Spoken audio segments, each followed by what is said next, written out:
Welcome back to Wyckmoore. The Mystical Realm of Wyckmoore Part 8. The Tree at the Edge of Worlds. The grass whispered as Rowan stepped closer to the great tree. Its bark shimmered faintly, a patchwork of silver and deep earthen brown, and its leaves were unlike any she had seen, translucent like thin glass catching starlight. Each one hummed faintly, an almost inaudible note, and together they formed a harmony that felt as though it was holding the world together. The stranger standing beneath its branches regarded her with eyes that seemed to hold entire constellations. They wore a cloak the color of midnight, stitched with threads of shifting gold that moved as if alive. "You are the first in many years to open your door," they said, "and the only one in even longer that the tree has agreed to meet." Rowan tried to speak, but her throat tightened. She wasn't sure what to ask first. Who they were, what this place was, why the hunter was here, but the stranger seemed to sense her storm of questions. "This is the Axis tree," they continued softly. "Its roots touch every place that has ever been, and its branches reach toward every place that could yet be. It doesn't simply exist in the worlds, it is what binds them." The hum of the leaves deepened, and Rowan realized the sound wasn't random. It was language. She didn't know the words, but she could feel their meaning in her bones. A welcome and a warning. Behind her, the light shifted again. The hunter stepped through the mist, his star crown dimmed but still burning faintly. His spear trailed a thin wisp of black smoke. Beside him walked the new figure, cloaked in shadows so deep they seemed to drink in the light around them. Where the shadowed figure's feet touched the ground, the grass turned pale and brittle, crumbling into dust. The stranger by the tree's jaw tightened. "I know that one," they murmured. "The hollow one. I had hoped they were still bound." The hunter glanced between Rowan and the stranger. "You know why I've come," he said. "And you know what happens if she refuses." Rowan's fingers clenched around the talisman at her neck. Something about the tree, its hum, its scent, its unshakable presence, steadied her. She turned to the stranger. "What does it want from me?" she asked. The stranger's gaze didn't leave the approaching figures. "It doesn't want anything," they said. "It needs you. The tree has chosen you to carry one of its seeds. That seed can restore what has been broken, or remake it entirely." The leaves above shivered, sending down a rain of light. One shard drifted into Rowan's palm, warm and alive. It pulsed in time with her heartbeat. The hunter's steps quickened. The hollow one lifted their head, and Rowan caught a glimpse of empty, endless darkness where a face should have been.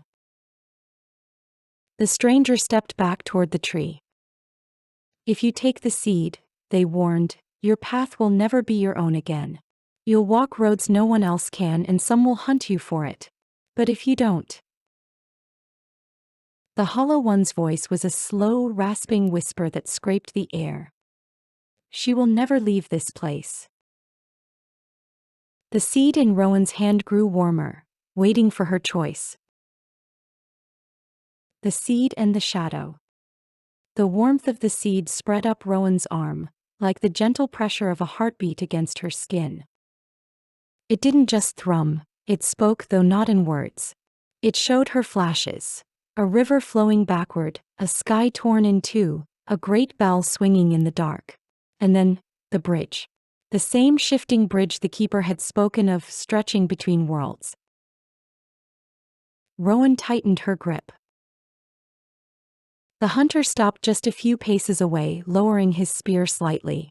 His eyes, bright with cold starlight, softened in something like pleading. "Don't take it," he said, his voice quieter now. "You don't know what carrying it will cost you." The hollow one stood beside him, utterly still, their shadow pooling outward like spilled ink. In that darkness, Rowan saw movement, shapes that could have been hands or teeth or something older than either. The stranger under the axis tree stepped forward, blocking the hunter's path. "She knows enough," they said. "More than you think." The hum of the leaves grew louder, more insistent, as if urging her to choose. Rowan's mind flickered to the friends she had made. The keeper with his lantern of golden light, the siren with her endless songs, the fox-eyed trickster she'd once freed from a glass prison. All of them had been searching for something in the dreamlands. And all of them had warned her that some choices could never be undone. The hunter took a step closer. "Rowan, listen to me. The seed will bind you to the dream. You will no longer wake as you have before. This place will become your home, and your cage." The Hollow One's voice slid in like oil between their words. "Or give it to me, and you may go home as if none of this ever happened." The idea dug at her. The comfort of her small, familiar room, the smell of rain on the roof, the quiet certainty of knowing what the next day would bring. But in her palm, the seed pulsed again, and she felt the axis tree lean toward her, as if waiting for an answer it already knew she would give. She looked at the Hollow One's featureless face, then at the hunter's pale, fierce gaze. Finally, she met the stranger's star-filled eyes. And she closed her fingers around the seed. "I'll take it." The air seemed to change all at once, denser, more real, like the moment before a storm breaks. The Hollow One hissed, their shadows swelling into a tide of darkness that rushed toward her. The hunter's spear flared with light, and he drove it into the ground, splitting the shadow before it could reach her. The stranger's hand shot out, gripping Rowan's arm. "Go," they said, pointing toward a newly opened archway between the roots of the axis tree. "That will lead you to the bridge. You must cross before they follow." The hunter's eyes widened, and for an instant Rowan thought she saw regret in them. Then he turned, spear raised, holding the Hollow One back with fierce, deliberate strikes. Rowan ran. The roots of the axis tree formed steps, spiraling downward into darkness lit only by the faint glow of the seed in her hand. Each step she took seemed to pull her farther from the noise of battle, until she could hear only her own heartbeat and the whisper of leaves overhead. The tunnel opened suddenly into a vast plain of shifting light. And there in the distance she saw it. The shifting bridge. It arched impossibly high, built from fragments of dreams, pieces of places she'd seen and places she'd never imagined. Some planks were made of glass, others of wind or water or song. And it swayed gently as if breathing. The bell tolled. 7 times. The bridge began to solidify, and Rowan knew she had only moments to reach it. The shifting bridge. Rowan's breath hit the cold air in clouds, each exhale a fleeting ghost that trailed behind her. The plain leading to the bridge looked empty, but she could feel it, the low vibration in the ground, like something vast moving just out of sight. The bridge loomed higher with each step. Up close, it wasn't just a structure, it was alive. Threads of light pulsed along the railings. The planks, each a different substance, rippled and hummed. One was made of pressed leaves that whispered together. Another shimmered like starlit water, bending slightly under her gaze. Behind her the sound came. Not footsteps. Drips. She risked a glance back and her stomach tightened. The Hollow One was gliding across the plain, its shadow stretching in long skeletal fingers toward her feet. The hunter was nowhere in sight. She gripped the seed tighter and ran. The first step onto the bridge felt like stepping into a different heartbeat. The rhythm of her own pulse shifted, syncing with the strange thrum of the structure. A plank of smooth, warm stone carried her weight, then suddenly gave way to one of glass, through which she could see nothing. Not darkness, but absence, the kind that made her bones feel hollow. The bridge swayed. She looked up, The far end seemed impossibly far away now, disappearing into folds of mist that moved like sleeping creatures. Her second step landed on a plank of wind. Her foot sank for an instant, then was pushed up by a force she couldn't see, almost tossing her forward. She staggered, caught the railing, and jerked her hand away. The railing had become a writhing braid of vines, their thorns pressing just shy of her skin. The bell tolled again. 6 times. The Hollow One stepped onto the bridge. Its shadow slithered ahead of it, reaching between the planks, feeling for her like a blind predator. Rowan pushed forward. A plank of water rolled beneath her foot, and her reflection stared up at her, but it wasn't her. Its eyes were darker, its mouth curling into a smile that wasn't hers. "Leave it," the reflection mouthed. "Step aside. I'll take your place."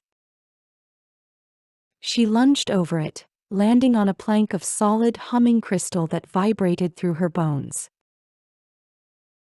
The bridge groaned. Something else moved in the mist ahead, tall, thin, carrying a lantern that swayed with each step. For a moment Rowan thought it might be the keeper. But as the figure drew closer, she saw the lantern wasn't made of light. It was a cage, and inside, a swarm of moths beat their dusty wings. The figure's voice slid over the air like a knife wrapped in silk. "You're crossing late. That's dangerous." "I don't have a choice," Rowan said, breathless. The figure tilted their head. "You always have a choice. But perhaps." Their hand extended toward her. "I can keep you hidden from what follows." The bell tolled again. 5 chimes. The Hollow One was halfway across now, moving faster, its shadow arms curling and uncurling. Rowan didn't take the stranger's hand. She pushed past, the planks shifting beneath her, one suddenly crumbling into sand that spilled into the void, another turning into a patch of snow so cold it burned through her boots. The mist ahead grew denser. She could hear something in it, whispers like children playing in another room. Then hands, small, unseen, grabbed at her ankles, tugging. She stumbled, nearly dropping the seed. The crystal plank beneath her cracked. The Hollow One's shadow surged forward, brushing her heel, cold flooding up her leg like black water. She ran harder, the bridge twisting beneath her, planks shifting mid-step. One became a staircase that spiraled upward, forcing her to climb before flattening again. Another turned into a swing, rocking wildly before she jumped to the next. Through the mist she saw it, the far side. A great arch of silver roots, pulsing faintly with light. The bell tolled again. 4 times. The Hollow One's shadow lashed toward her, but just then something slammed into it, a burst of golden light scattering the darkness. Rowan spun and saw the hunter, battered and breathing hard, his spear glowing brighter than before. "Go!" he shouted, driving the spear into the bridge, holding the Hollow One back for just a heartbeat more. She ran, the last stretch of the bridge trembling like a living thing under her weight.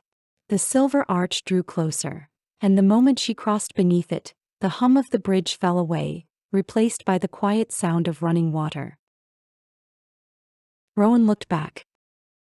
The mist had closed in, swallowing the bridge, the hunter, and the Hollow One. She was alone. And ahead of her, the path forked.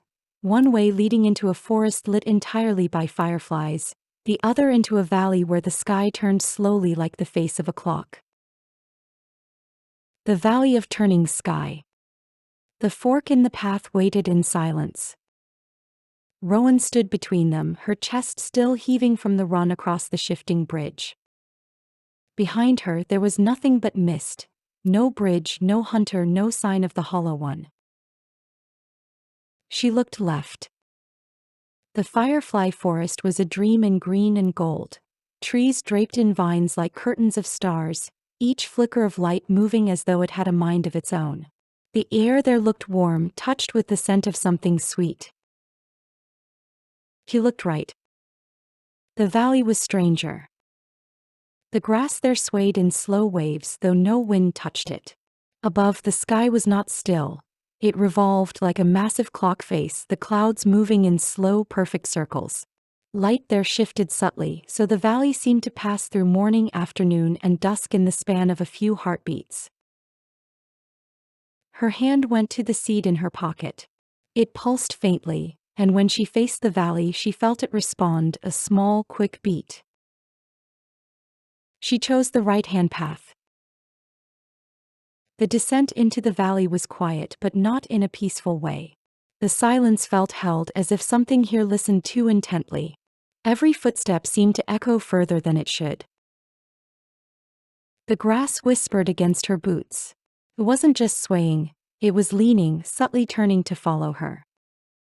The path wound down toward a narrow river, its surface reflecting not the sky above, but a deep, star-filled night. Halfway down the slope, Rowan heard it, a faint metallic ticking. It kept perfect rhythm with the turning sky. She reached the riverbank, crouching to touch the strange, still water, and a shadow fell across her. "I wouldn't," a voice said, calm but carrying an edge. Rowan straightened quickly. Standing a few paces away was a tall figure draped in a coat the color of storm clouds, its hem frayed from years of travel. His hair was silver at the edges, his eyes the shifting green of moss in sunlight. He leaned on a staff made of two different woods fused together, one pale as bone, the other dark as ink. "This river takes what it touches," he said, stepping closer. "Not just your reflection. Memories too. If you lose the wrong one, you might forget why you ever set foot on the path at all." Rowan blinked. "Who are you?" The man gave a small, ironic smile. "Someone who's been waiting for you longer than you'd believe.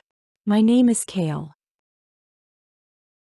He tapped the butt of his staff on the ground, and the ticking sound in the valley seemed to fade, as though the sky itself was listening to him. "You've crossed the bridge," Kale continued. "That means the hollow one is close. And if it's close..." He studied her face.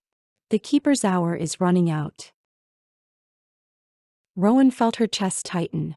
"You know about the keeper?" "I know enough," he said. "Enough to tell you that you can't finish this alone. Not here. Not in the turning sky." The sky above them shifted, bright noon one moment, deep dusk the next. The sudden change of light made the silver in his hair flash. "You have the seed," Kale said, not as a question. "Good. Then we need to move before the valley notices you." "Notices me?" Rowan asked. He didn't answer right away. Instead, he looked toward the far side of the river where shapes, tall, thin, jointed in too many places, had begun to emerge from the grass. The ticking in the air returned louder now. "They're the Watchers," Kale said. "And once they fix their eyes on you, you'll be running until the clock turns to 0. Rowan gripped the seed tighter.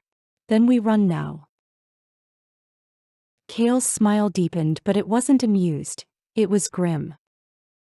"Oh, Rowan," he said. "In the turning sky, we don't run forward." He stepped into the river, and instead of sinking, the water solidified beneath his feet like black glass. He beckoned her.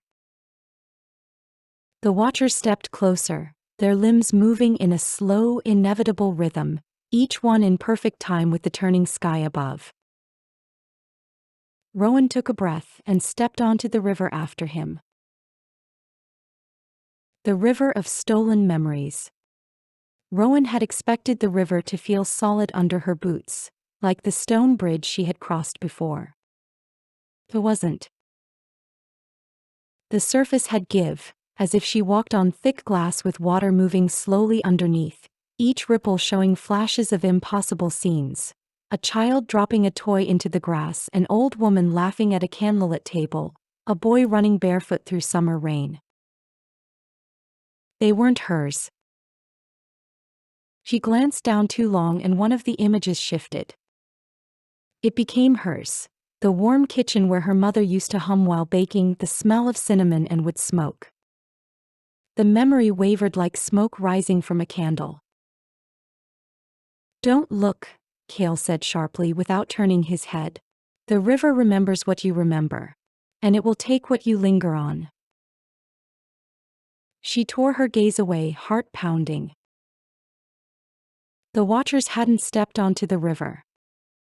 They stood at the bank, heads tilting in unnerving unison. Their long fingers hung almost to their knees, twitching in slow, deliberate patterns, like they were counting something only they understood. "Why aren't they following?" Rowan whispered. "They don't have to," Cale said. "The river moves us where it wants. They know we'll come back around." Rowan frowned. "Come back around?"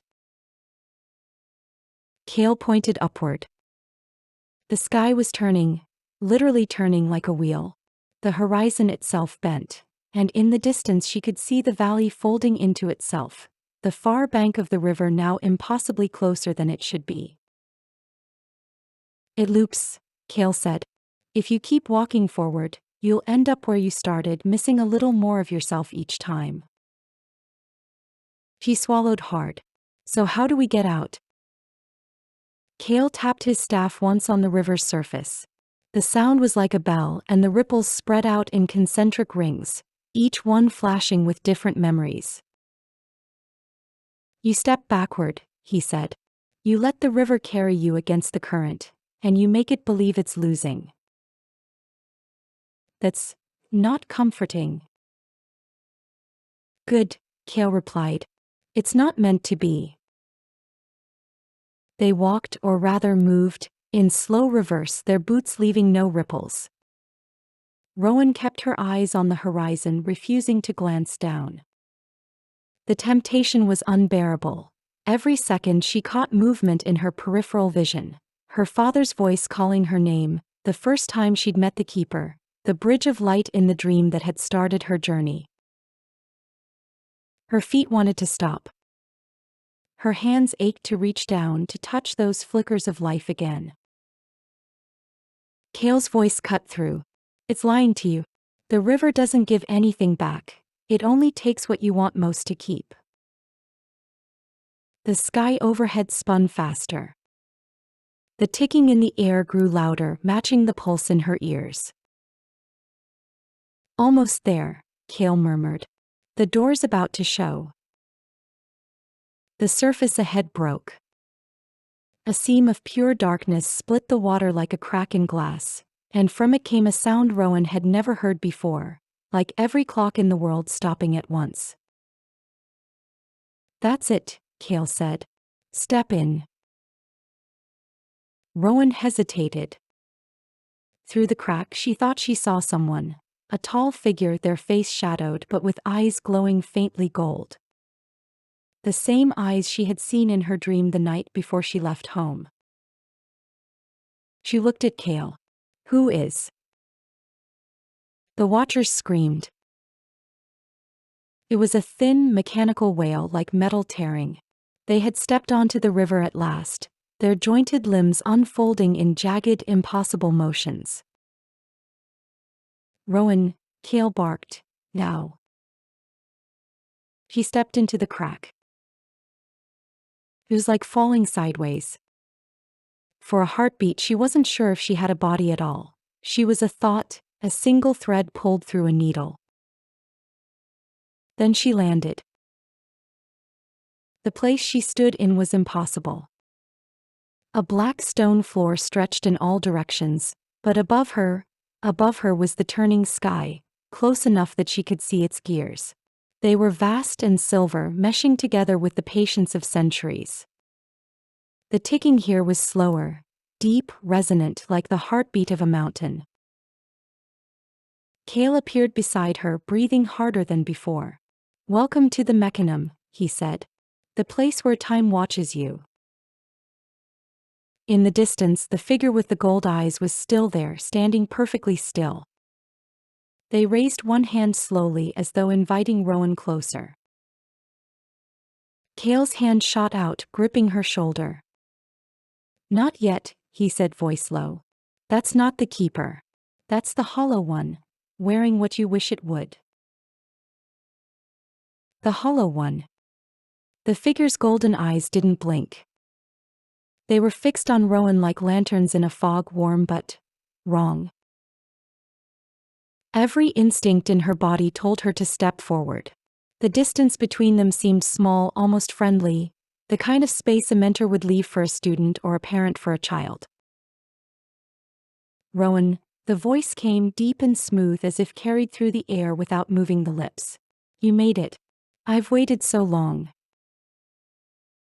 Her chest tightened. That voice. It wasn't the keeper's exactly, she had never truly heard the keeper speak, but it was close enough to feel like memory. Kale didn't loosen his grip on her shoulder. "Don't speak to it," he said, low but fierce. "It knows your thoughts. That's how it feeds." The figure tilted its head slightly, the way a cat might when pretending not to be dangerous. "Your friend is frightened of what he doesn't understand," it said. "But you understand me, don't you, Rowan? You've seen me before, in your dreams, in the places between sleep and waking." Rowan's stomach knotted. She had seen eyes like those before. The night before she left her village, she'd dreamt of them in the forest clearing, hovering above her like twin stars. "You called me," she whispered before she could stop herself. Kale's hand tightened sharply. "It made you think that." The figure took a slow step forward. The sound was wrong, no footfall, no echo. It was as if it moved by suggestion alone. "I called no one," it said. "You came because you wanted more than the life you had. And I can give you all of it back and more." The golden eyes flickered. And then, without warning, the air around Rowan changed. She was no longer standing in the black stone chamber. She was in her mother's kitchen, sunlight spilling through the window, the scent of baking bread in the air. Her mother turned, smiling, wiping flour from her hands. "You're home," her mother said softly, as if nothing had happened. For a moment, Rowan's throat closed. Her mother's face was exactly as she remembered, every detail perfect. The faint scar above her eyebrow, the way her left eye crinkled more than the right when she smiled. The dream was too real. Rowan reached out. And then she noticed. Her mother's shadow was gone. The kitchen blurred. Kale's voice cut through it like a knife. "Break the picture, Rowan." The image of her mother froze mid-movement. Her eyes, those weren't her mother's eyes anymore, shifted to gold. The false kitchen shattered like glass, and Rowan was back in the Mechanism, breathing hard. The figure with the golden eyes still stood there, unbothered. "You don't have to be afraid of me," it said. "Fear is what keeps you from the truth." Kale stepped forward now, planting his staff against the black stone. The sound it made was different this time. Not a bell, but something heavier, deeper, like the toll of a clock marking the final hour. The golden-eyed figure flinched, only slightly, but Rowan saw it. "You're not the keeper," Kale said. "You're the hollow one, and this is not your ground. Show your real face." The figure didn't move, but the eyes dimmed, losing their false warmth. The skin around them cracked like old parchment, and a cold wind seeped out of those fractures, smelling faintly of rust. It spoke again, voice now stripped of charm, lower and jagged. "Still you step where you shouldn't, Kale. Still you drag others into the turning gears. You think you can outwalk me?" Kale didn't answer, but his hand moved subtly, motioning for Rowan to stay behind him. Rowan, the hollow one said, the voice almost a hiss now. The keeper is already breaking. When the last gear stops, there will be nothing left to save. But I can give you what's left. All I ask is your name. Rowan's breath caught. My name? Names are the thread, Kale said sharply. Give it yours and it will pull you apart until nothing is left but echoes. The hollow one smiled faintly and its teeth were wrong. Not sharp but too many. The black stone beneath their feet trembled. Far above, the great silver gears in the sky shifted, and a faint crack ran through one of them, letting spill a thread of blinding white light. The hollow one tilted its head toward it almost casually. See? Time is already bleeding. Kale turned to Rowan, his voice urgent but steady. We have to move now. Past it through the turning gates before it closes them. The hollow one laughed once, the sound like a door creaking in a house where no one lives. Run if you like. You'll only end up where I want you. Through the turning gates. The black stone trembled again. This time it wasn't just the ground beneath Rowan's feet. The very air seemed to shake, humming with a deep metallic note that set her teeth on edge. Kale didn't wait for the hollow one to make another move. Go. He barked, pulling her toward a shadowed archway in the far wall. Rowan glanced back once. The golden-eyed figure was still smiling, hands folded as if perfectly at ease. It didn't move to follow. Somehow that was worse. They reached the archway and for a heartbeat Rowan thought they'd simply step through into another corridor. But what lay beyond was no hallway.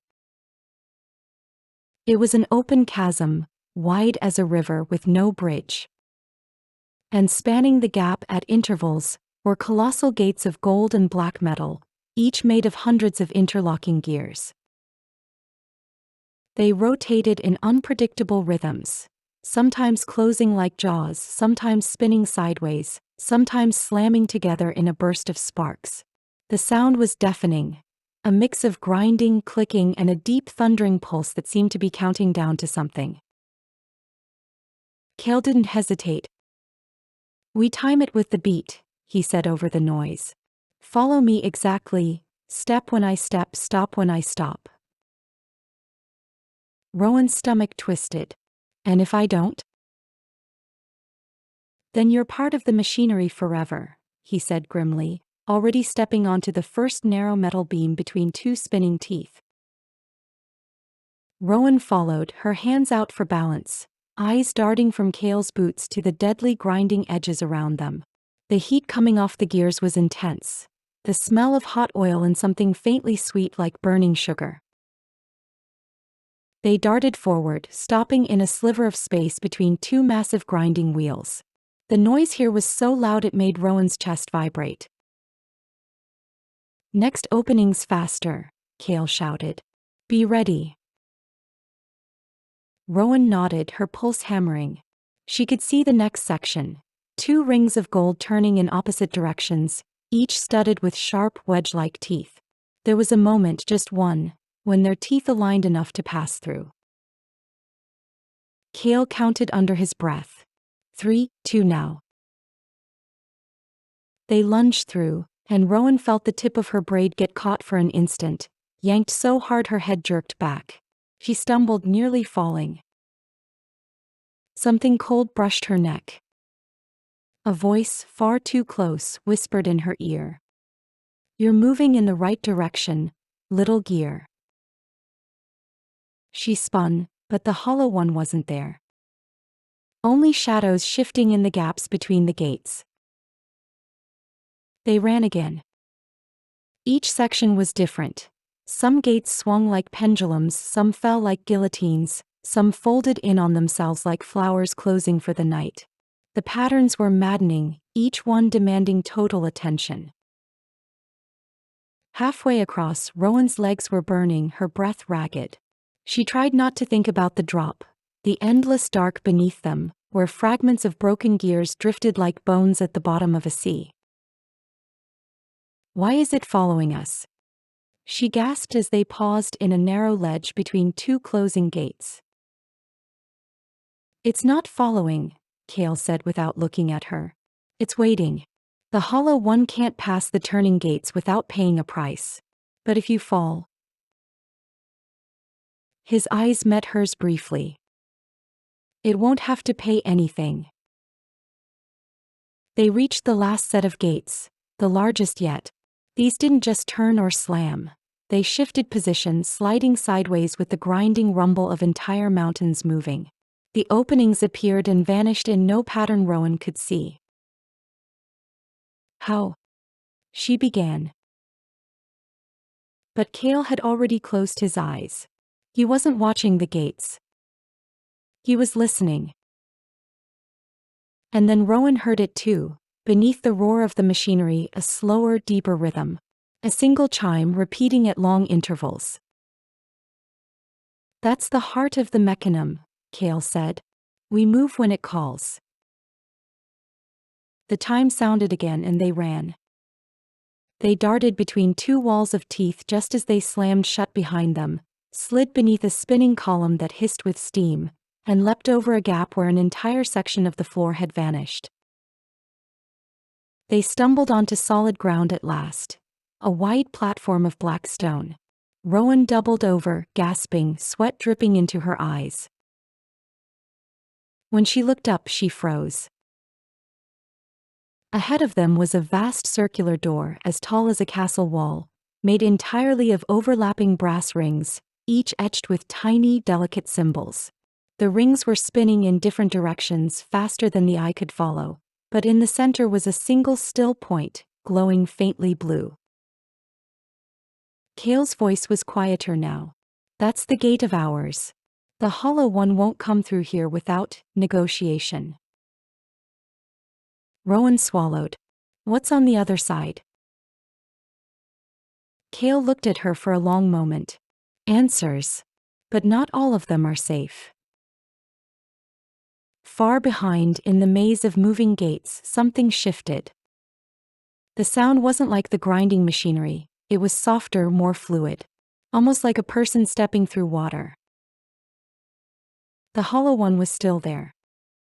And this time, Rowan thought it might be smiling.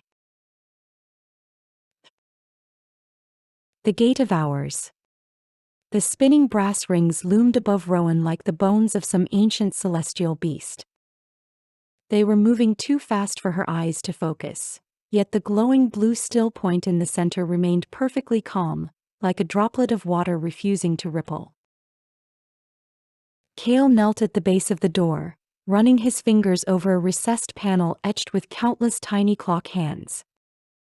Every gate in the mechanism runs on a pattern, he murmured. Even this one. But this. He tapped the stone with his knuckle. Doesn't open to a place. It opens to a time. Rowan stepped closer. A time? As in the past?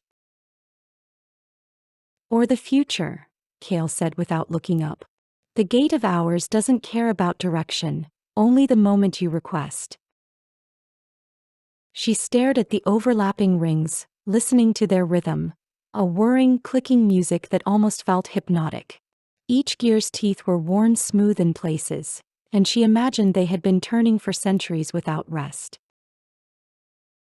Then she noticed something strange. The symbols etched into the brass, not just clock faces and numbers, but shapes she didn't recognize, seemed to change when she looked at them from different angles. A crescent mark would become an eye, a zigzag would turn into a strand of falling hair. And in the faintest whisper right in her ear, a voice spoke. Choose carefully, little gear. Not all moments want to be visited. Rowan spun around. No one was there. Kale was still focused on the panel, muttering to himself as he adjusted the tiny levers. He turned back to the door and the symbols were still moving. Now they were flowing in deliberate patterns, rearranging themselves into words she could read. The hollow one does not knock. It enters. Rowan's mouth went dry. She opened her lips to warn Kale, but the words melted back into nonsense before she could speak. "Almost got it," Cale said, pulling a slender tool from his belt and sliding it into a keyhole so fine Rowan hadn't even noticed it before. "Just need to align the heart ring with the moment we want." "What moment is that?" Rowan asked. Cale hesitated. "The day the Hollow One was bound. If we can see how it happened, we might learn how to do it again." The blue glow in the center of the door pulsed, just once. And the whisper came again, but this time it was different. A chorus of voices, young and old, speaking over each other in overlapping fragments. "Too late, it's already inside. Don't touch the fourth ring. You don't belong here. You belong before." The sound wrapped around Rowan's skull like cold water. She clutched her head, but the voices only grew louder. Then slowly the brass rings began to slow. One by one, the spinning circles aligned, their symbols snapping into place like a vast clock striking the hour. The glowing still point at the center widened into a narrow vertical slit of light, humming with energy that smelled faintly of rain and burning paper. Cale stepped back, breathing hard. "It's open. Stay close." But before they could move, a shadow stretched across the stone floor behind them, long, tall, and impossibly thin. Rowan didn't turn. He didn't need to. The Hollow One was standing at the far edge of the platform, hands folded, golden eyes reflecting the light of the gate. It tilted its head. "Leaving so soon?" it asked, its voice like silk torn in slow motion. Between moments. The Hollow One didn't move toward them, but its presence seemed to stretch and press against the air like heat from a furnace. The brass rings of the Gate of Hours groaned under their own weight, their slow alignment trembling as if in anticipation. Cale's hand brushed Rowan's. "On my mark. Don't stop moving." His voice was low, urgent, but steady. The Hollow One smiled, a slight curve of lips that didn't reach its golden eyes. "You've come so far just to flee. How quaint." The air between them shimmered. Rowan realized the gate's light wasn't just widening anymore. It was reaching toward them, tendrils of pale blue energy curling like smoke in water. "Now," Cale barked. They ran. The Hollow One didn't chase. It simply stepped forward once, and the platform beneath their feet rippled like fabric. For one awful heartbeat, Rowan thought she'd sink right through the stone, but Cale yanked her arm and they leapt into the slit of light together. She had expected heat or cold or maybe the sickening pull of falling. Instead, the sensation was absence. Her ears stopped hearing. Her eyes stopped seeing. Even her heartbeat paused. When she blinked, the darkness around them was not empty, it was full. Full of still images hanging in the air like suspended droplets of glass. A child running through a wheat field, a candle burning in an unlit room, a drop of blood on white snow. Each image was frozen, but she could feel the seconds straining against the stillness, begging to move. "Don't touch anything," Cale said, his voice strangely muted as though spoken underwater. "We're in the in-between. The spine of time." They stepped onto a path of pale, glimmering dust that wound through the floating moments. Every step left no sound, but the ground shifted like sand under their boots. "How do we find the right moment?" Rowan asked. Cale reached into his coat and drew a small hexagonal device, its surface etched with concentric circles.